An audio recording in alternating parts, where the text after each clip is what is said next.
आहे की भाऊच्या धक्क्यावरती भाऊ नसून येणार आहे 3 नवीन कंटेस्टंट. तर पहिला म्हणजे राखी सावंत.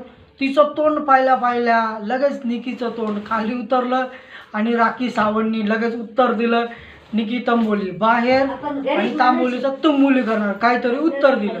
दुसरा म्हणजे अभिजित पिचुकले. तर अभिजित पिचुकलेनी घरात आल्या लगेच त्यांचा जो ऑरा होता तो दाखवला. मी तोडफोड करू शकतो, मी हे मी ते. तर ते तर आपल्याला माहितीच आहे अभिजित पिचुकले काय म्हणून.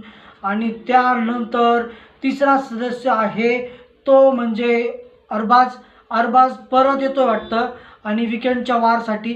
तर असे 3 सदस्य येणार आहेत. आणि मला हे समजत नाही आहे की भाऊच्या धक्क्यावरती तर भाऊचा धक्का आहे का नाही, रितेश सर येणार आहे का नाही. तर रितेश सर येणार नसेल तर त्यामुळेच शोचा दिवस